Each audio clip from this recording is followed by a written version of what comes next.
அனைவருக்கும் வணக்கம். நான் குரு, என் குருவும் நானும் இந்த சமூகமும் இது மாதிரி பேசலான்ட்டு. ஆன்மீக அனுபவம் கிடைக்குதானா, ஆன்மீக அனுபவம்னு சொல்லிட்டு என் புரிதலை பேசிகிட்டு இருந்தேன். ஆன்மீக அனுபவம்னு நான் நல்லா உணர்ந்து புரிஞ்ச அப்புறம் பேசுகிறேன். ஆனால் ஆன்மீக அனுபவம் எனக்கு இருந்துக்கிட்டு தான் இருக்குது. ஒருவேளை அனுபவம் கிடைக்கலன்னா அதுக்கு காரணம் நானாக வரப்பேன். அப்படி புரிஞ்சுக்கிட்டு இப்போ மாறிக்கிட்டு அனுபவம் கிடைக்குன்னு நம்பிட்டு நான் பயிற்சி பண்ணிக்கிட்டு இருக்கேன். அது இன்னொரு பக்கம். நான் குருவை ஒத்துக்கிட்டேன்ல, குருவை ஒத்துக்கிட்டு சமூகத்தை பார்த்தோன்னா என்னை சுற்றி என் நண்பர்கள் உள்பட, என் பொண்டாட்டி பிள்ளை, என் சொந்தக்காரங்க உட்பட என்னை முரண்பாடாக தான் பார்த்தாங்க, இப்பயும் பார்ப்பாங்க.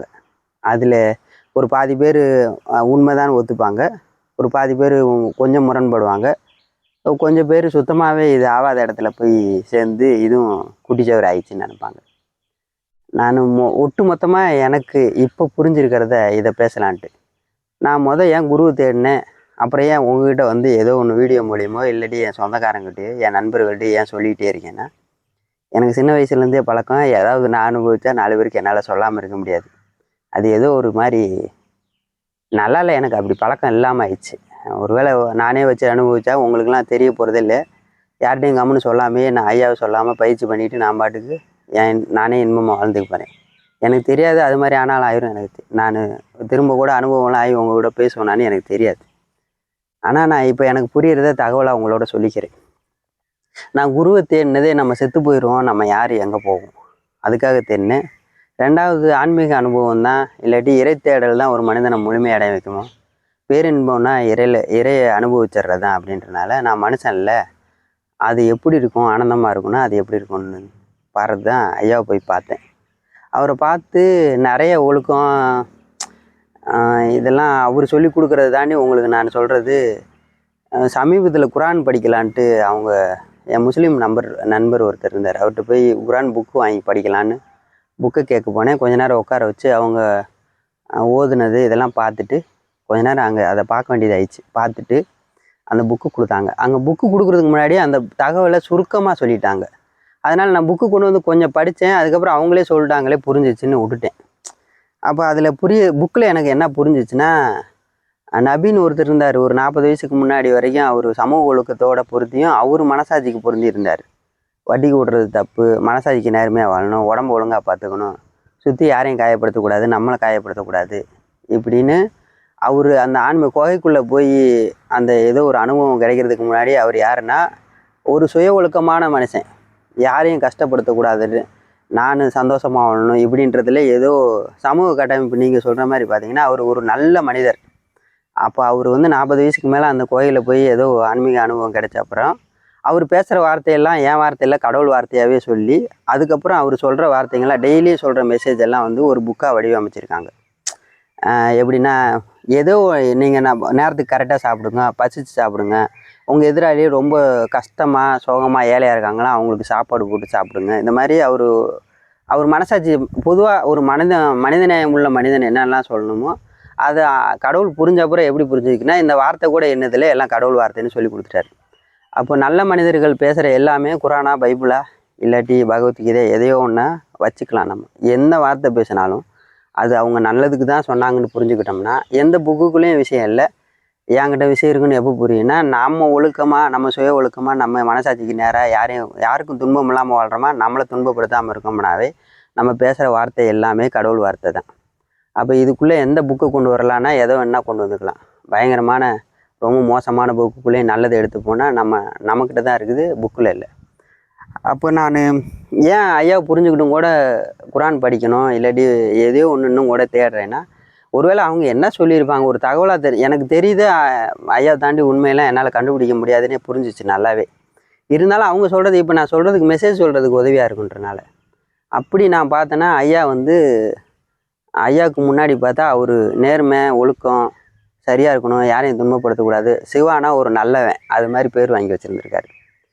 அப்படி என்னையை பார்த்தாலும் எனக்கு புரியுது, நம்மளும் அப்படி ஆள் தான். அப்போ கடவுளுக்கும் நமக்கு நெருக்கமான இடத்துல தான் இருக்கும், நம்ம தான் அதுக்கு தடையாக இருக்கும், நான் தான் அதுக்கு தடையாக இருக்கேன்னு புரியுது. திரும்ப சொல்கிறேன், நான் அதை மாதிரி போவேனான்னு கடவுளுக்கு தான் தெரியும். நான் அதுக்கு தான் முயற்சி பண்ணுறேன். என் அளவில் நான் ஒழுக்கமாகவும் சரியாகவும் யாரையும் கஷ்டப்படுத்தக்கூடாதுன்னு தான் நான் வாழ்ந்துக்கிட்டு இருக்கேன். இப்போ கூட நான் சொல்கிறது எதுக்காகனா உங்கள் நன்மைக்கு 4 பேர் என்ன மூலயமா நல்லா இருப்பாங்களான்னு. ஒருவேளை நீங்கள் நிறைய பேர் நான் சொல்கிறது உங்களுக்கு கஷ்டமாக இருக்குது, நீ பேசாதேன்னா நான் பேசாமல் கூட ஆயிடுவேன். ஏன்னா எனக்கு நோக்கம் நான் நல்லா இருக்க மாதிரி 4 பேர் நல்லா இருப்பாங்களான்னு தான். இப்போ குரு நான் ஃபஸ்ட்டு எப்படி தேர ஆரம்பித்தேன்னா இந்த மாதிரி செத்துருவோமேன்ட்டு. இப்போ குருக்கிட்ட போய் எப்படி முரண்படுவோம் நம்மனா, அவர் காசு வாங்குவார், இல்லாட்டி பொண்ணை சைட் அடிப்பார், இல்லைன்னா என்ன சொல்கிறது சமூக ஒழுக்கத்தோடு அவர் அதிகமாக பொருந்த மாட்டாருன்னா வீடியோ பார்த்தீங்கன்னா அசிங்கமாக பேசுகிற மாதிரி தெரியும். இது 3 மட்டும்தான் அவர் கூட நீங்கள் முரண்படுறதுக்கு காரணமாக இருக்கும். ஒரு காசு வாங்குறது மேலேயே நீங்கள் ஒரு மாதிரியாக பார்த்துக்கிட்டு இருந்தீங்கன்னா நீங்கள் பண பிரச்சனையில் இருப்பீங்க. அப்போ அவர்கிட்ட காசு பெரிய விஷயமா நினைப்பீங்க. உங்களால் சம்பாதிக்க தகுதி இல்லாமல் இருப்பீங்க.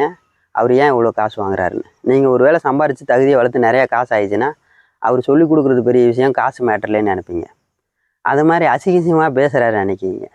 அசிங்கசியமாக வார்த்தையில் பேச்சு இல்லை. நம்ம எப்படின்னா ஒரு பையனை கூப்பிட்டு அடித்து கொட்டி என்னடா ஒழுங்கா படிடா மயிருன்னு ஏதோ திட்டுறோன்னு வைங்க, இல்லை யாரோ ரோட்டில் போகிறவங்கள ஓரமாக போடா அப்படின்னு சொல்கிறேன்னு வைங்க, அதுக்குள்ளே நன்மை இருக்குது, அது அதட்டுறது ஆகாது. ஆனால் நல்லா இருப்பா சாமி தங்கன்னு சொல்லிட்டு கூட அந்த பையனை நல்லா இல்லாமல் ஆகிறோம். அப்புறம் வார்த்தைக்குள்ள விஷயம் இல்லைன்னு புரிஞ்சுக்கிட்டிங்கன்னா அவர் பெரிய விஷயம், அவர் சொல்லி கொடுக்குறது தான் பெருசுன்னு புரியும். அது மாதிரி செக்ஸும் ஒரு சும்மா மனுஷன் வாழ்கிறான், இந்த நாட்டிலேருந்து இன்னொரு நாட்டுக்கு போனோமா அங்கே வேறு மாதிரி கலாச்சாரம், வேறு மாதிரி ஒழுக்கம். அங்கே பொம்பளை யார் கூட வேணா ஆம்பளை யார் கூட வேணா அலையலாம். ஒரு சமூக ஒழுக்கம்ன்ட்டு ஒரு நாட்டுக்கு நாடு வேறு வருது, மாநிலத்துக்கு மேலே ஏன் ஊருக்கு ஊரே வேறு வேறையாக இருக்குது. ஒரு கிராமத்தில் இருக்கவங்க இதை ஒரு பெரிய விஷயம் இல்லைன்னு நினைக்கிற மாதிரி செக்ஸை பெரிய விஷயம் இல்லைன்னு கிராமத்தில் இருக்கவங்க முதல்ல நினச்சாங்க. இப்போ கொஞ்சம் கொஞ்சமாக படிப்படியாக மாறி ஒரு அது விஷயமாக்கிட்டாங்க.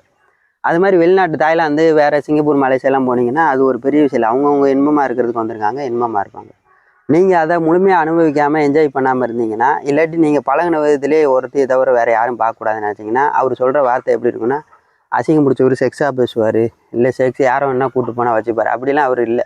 அவர் உண்மையாகவே சுயமாக ஒழுக்கமான மனிதன். என்னைய கேட்டிங்கனாலும் நானும் என்னையை புரிஞ்ச வரைக்கும் நானும் ஒரு ஆளை போய் வற்புறுத்தி துன்புறுத்திலாம் நான் எந்த காசவோ இல்லை எந்த வகையிலுமே அவங்களுக்கு தொந்தரவாக இருக்கக்கூடாதுன்னு தான் பார்ப்பேன். அப்போ நான் ஒரு சீடனா நானே இந்த அளவுக்கு இருப்பேன்னா என் குரு எப்படி இருப்பார்? சரி குரு தான் அப்படி இருப்பார், மற்றதெல்லாம் எழுதிட்டு குருவாக வாழ்ந்துட்டு போனாங்களே, இல்லை ஏதோ ஒன்று நல்லது சொல்லிட்டு போனாங்களே போய் பார்த்தாலும் அவங்க அளவில் அவங்க ஒழுக்கமாக இருந்தவங்களாக தான் இருக்குது. அப்போ நான் சரியாக தான் இருக்கேன். எனக்கு முதல்ல புரியாது, நான் உணர்வு இல்லாமல் இருக்கேன், நான் சரியில்லாமல் இருக்கேன், நான் சரியில்லாமல் நான் இன்னும் என்ன சரியாகனு தோணும். ஆனால் நான் சரியாக தான் இருக்கேன், எனக்குன்னு ஒரு காலம் வரும், அது வரைக்கும் நான் காத்திருக்கணும்னு மட்டும் புரியுது. இப்போ இந்த 3ஐயும் சொல்லி முடிச்சுட்டு அவர் அதெல்லாம் இல்லாமல் பார்த்தீங்கன்னா அவர் குருவை அவங்களால ஒத்துக்க முடியும். ஐயா மட்டும் இல்லை, நிறைய பேர் சொல்லுவாங்க, ஆன்மீகம் பேசிட்டு என்ன சொல்லுவாங்கன்னா ஞானமும் குரு ஒன்றுன்னு. ஐயா அதிகம் இன்னொன்று என்ன சொல்லுவார், ஞானமும் பைத்தியமும் ஒன்றுன்ட்டு. அப்போ குழந்தைக்கோ பைத்தியத்துக்கோலாம் சுய வழக்கம் தெரியாது, ஆனால் தேவைக்கு வாழும். பசிக்குதுன்னா எடுத்து சாப்பிட்ரும், சும்மா தோணுதுன்னா எச்சு ஓடும். அது மாதிரி பைத்தியமும் ஏதோ ஒன்று நினைக்குதுன்னா கத்திட்டு கிடக்கும். ஆனால் அவங்களுக்கு வேறு மற்றதெல்லாம் நல்லது கெட்டது, காசு தான் நிறைய சம்பாதிக்கணும், என் பொண்டாட்டியை பார்த்துக்கணும், ஒரு வீடு கட்டணும், இல்லாட்டி நீங்கள் சொல்கிற ஒழுக்கம்லாம் அதை பைத்தியத்துக்கோ குழந்தைக்கோலாம் தெரியாது. அப்போ நீங்கள் பைத்தியமாக இல்லை குழந்தையா பார்க்குறீங்கன்னா ஒத்துக்கிறீங்க. ஒரு குழந்தை சின்ன வயசில் குழந்தை ஜட்டி போடாமல் பார்த்தீங்கன்னா குஞ்சு ஒரு மாதிரி ஒரு நேரம் ஒன்று கிடைக்கல எந்திரிச்சு நின்றுக்கும். அது குழந்தைய நினச்சிங்கன்னா என்ன நினச்சிங்கன்னா அது அசிங்கம் இல்லை, ஏன்னா குழந்தைக்கு அப்படி தான், அது ஒத்துப்பீங்க. ஒரு மனுஷனுக்கும் அப்படி தான் காலையில் ஆனால் அப்படி இருக்குன்றது உங்களால் அதை சொல்கிறாரு, உங்களால் ஒத்துக்க முடியல. பெண்ணா ஆண் மேலே ஈர்ப்பு வரும், ஆண்னா பெண் மேலே ஈர்ப்பு வரும். பைத்தியமோ குழந்தையோ எப்படின்னா அதுங்களுக்குலாம் தெரியாது, கண்ட இடத்துல பேண்டுரும், நினச்சதை எடுத்து சாப்பிட்ரும், எதையோ ஒன்று வாயில் வச்சிரும். அப்போ இந்த குழப்ப நிலையிலேருந்து தீர்றதுக்கு தான் ஒரு ஞானன்றது தேவைப்படுதே தவிர இந்த ஒழுக்கத்துக்குள்ளெல்லாம் சமூக ஒழுக்கம் சொல்லிகிட்டு இருக்கிறதுக்குள்ளெல்லாம் ஞானம் இல்லை, இருக்கிறதா எனக்கு புரியல. அப்போ ஐயா திரும்ப திரும்ப சொல்லும்போது கூட எனக்கு எப்படி தான் புரியணுமோ, எனக்கு என்ன தான் புரியலன்னு யோசிக்கும் போது என்ன புரியுதுன்னா, ஒன்றும் இல்லை, நான் இன்பமாக வாழ வந்திருக்கேன், இன்னொரு ஆளுக்கு இடைஞ்சல் இருக்கக்கூடாது, அதுக்குள்ளே என் நேர்மையெல்லாம் வச்சுக்கலாம். ஒரு ஆள் கஷ்டப்படுறாங்க, என் முன்னாடியெல்லாம் முடிஞ்ச அளவுக்கு உதவி பண்ணி அவங்களுக்கு சந்தோஷமாக வச்சுக்க, ஏதோ காசோ இல்லை தனியாக பேசினா நல்லா இருப்பாங்கன்னா தனியாக பேசியோ, இல்லாட்டி இன்னும் என்ன பண்ணுவாங்களோ துமுறில் எனக்கு தேவைன்றவங்களுக்கு நம்ம தீனி போட முடியாது. நம்ம இல்லை, கடவுளே தீனி போட மாட்டேன். ஏன்னா எவ்வளோ கொடுத்தாலும் பத்தாது. நீங்கள் பொண்ணவே எத்தனை கொடுத்தாலும் இல்லை ஆணவே எத்தனை கொடுத்தாலும் நீங்கள் இன்பமாக ஆக மாட்டீங்கன்னா திமிராக இருக்கும். அப்போ நிறைய 1 கோடிக்கு 5 கோடி பணம் கொடுத்தாலும் உங்களுக்கு நிறைவாகலைன்னா திமிரில் தீனி கேட்டிங்கன்னா கிடைக்காது இறைவன் இடத்துல. அப்போ நீங்கள் எனக்கு புரியுறது எப்படின்னா, என்னைய ஒத்துக்கிறேன், நீ நல்லா பேசுகிறீங்க, நீங்கள் நல்லா கரெக்டாக இருக்கீங்கன்னு சொல்கிற ஆள் என் குருவை ஒத்துக்க முடியாத ஆள் என்ன எப்படி ஒத்துக்க முடியுன்ற மாதிரி எனக்கு புரியும்.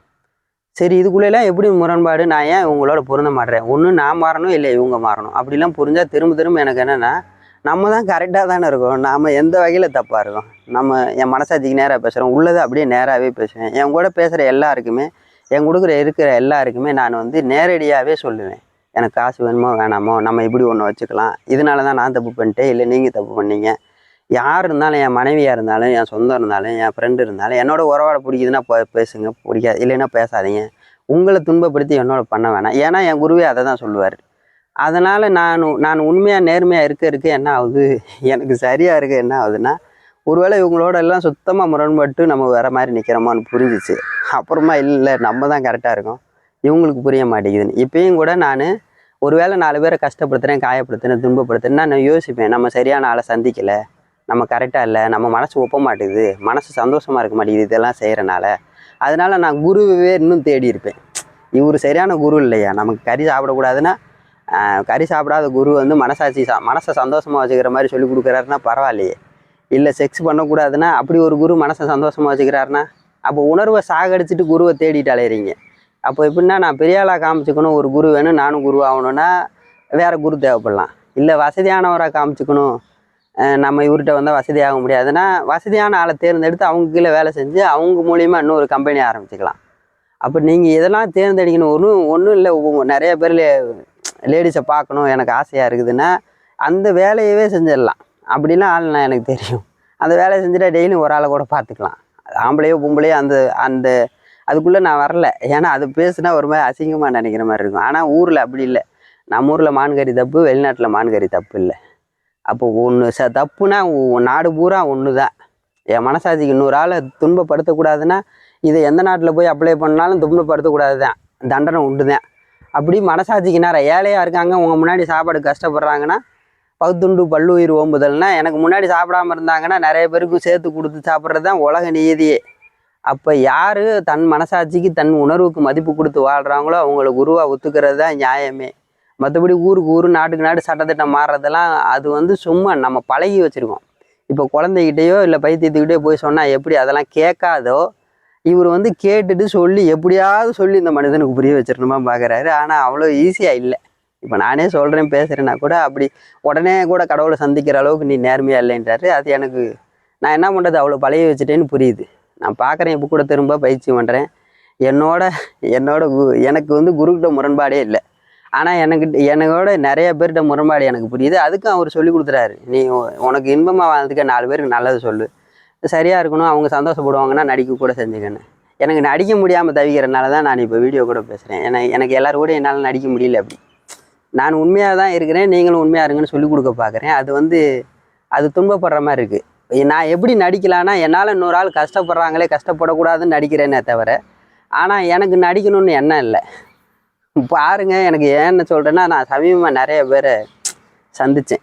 சென்னைக்கு போய் ஒரு புக்கு வாங்கி, அதுக்கப்புறம் இப்போ நேற்று கூட ஒருத்தர் சந்திச்சு நிறைய பேரை நான் சமீபமாக இதை மாதிரி எனக்குள்ளே தோணிக்கிட்டே இருக்குது. இதை பேசணுன்னா தனித்தனியாக அவர்கிட்ட ஒருத்தர்கிட்டையும் ஒன்று பேசுனா புரிய வைக்க முடியல என்னால்.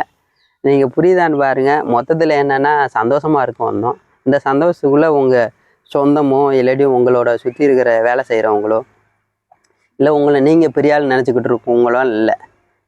ஒருத்தர் சொல்கிறாரு, நான் இதை விட்டு இன்னொரு வேலை செஞ்சால் சந்தோஷமாக இருப்பேன். அப்படிலாம் இல்லை.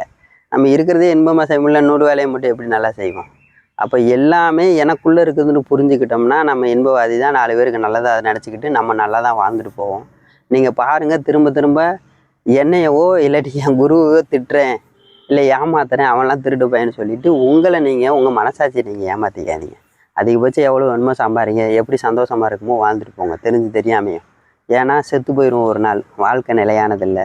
சும்மா திமிரு அனுபவம்லாம் விட்டுட்டு சும்மா சந்தோஷமாக இருந்துட்டு போவோம். ஒரு ஆள்கிட்ட சாதாரணமாக பேச முடியும்னா பேசி, சிரிக்க முடியும்னா சிரித்து, ஒரு பாட்டு பாட முடியும்னா பாடி, ஏதோ நல்லது கெட்டன்னு நினச்சிக்கிட்டு இருக்கோம்னா அவங்களோட பேசி அப்படி சந்தோஷமாக இருந்துட்டு போவோம். நம்ம உள்ளே ஆராய்ச்சி பண்ணி பார்த்தோம்னா இது கை கால் கண்ணு காது மூக்கெல்லாம் தாண்டி நான் யாருன்னு கேட்டால் வெறும் நினப்பு மட்டும்தான். நம்ம நினப்பு எடுத்துட்டோம்னா ஒன்றும் இல்லை. கோமா ஸ்டேஜுக்கு போயிட்டோம்னா நமக்குள்ளே பகையாளி, உணர்வாளி, இல்லை நல்லவன் கெட்டவன் வெளியே பார்த்தவன் இல்லை. அது மாதிரி நம்ம தூங்கிட்டோம்னா நல்லவன் கெட்டவன் வெளியே இல்லை. அது மாதிரி நினைவற்று போயிட்டோம்னா நல்லவன் கெட்டவன் இல்லை. அவர் வாழ்கிற காலத்திலே நிறைவு இல்லாமல் இருக்கலாம், சும்மா சந்தோஷமாக இருக்கலாம்னு சொல்லித்தராரு. பாருங்கள், என் குருவை புரிஞ்சுக்கிறது தான் சரியான பார்வை. அவர் புரியாத ஆள் என்னையும் சேர்த்து அவன் ஒரு திருடன் இவன் ஒரு திருடன் தான் பார்க்குற மாதிரி இருக்கும். ஆனால் அப்படி இல்லை. அவர் கடவுளை விவரிக்க முடியுமா வீடியோவில் கூட அப்படி போட்டிருப்பார். நான் என்ன சொன்னாலும் இங்கே புரிய மாட்டேதுன்னு எனக்கே வேதனையாக இருக்கும். அதை பார்த்து என்ன சொன்னாலும் எனக்கே புரிய மாட்டேங்குது. நான் பார்க்குறேன், புரிஞ்சுக்க தான் பார்க்குறேன். நான் சந்தோஷமாக இருக்கேன், நீங்களும் சந்தோஷமாக இருக்க முயற்சி பண்ணுங்கள். உங்களை மனசாட்சி ஏமாற்றிக்கிறேன், யாரையோ ஏமாத்துறேன், யாரையோ திட்டுறேன், யாரையும் சுற்றி இருக்க உங்களுக்கு குறை சொல்கிறேன்னு உங்களை ஏமாற்றிக்காதீங்க. உங்கள் மனசாட்சிக்கு வாழுங்க, நிம்மதியாக இருங்க, நிறைவாக இருங்க. எதை செஞ்சால் மகிழ்ச்சியாக இருப்பீங்களோ அதை செய்யுங்க. என்னைய ஒத்துக்கிறது, குருவை ஒத்துக்கிறதெல்லாம் அப்புறம். உங்களை ஒத்துக்காதனால தான் உங்களுக்கு பிரச்சனையே.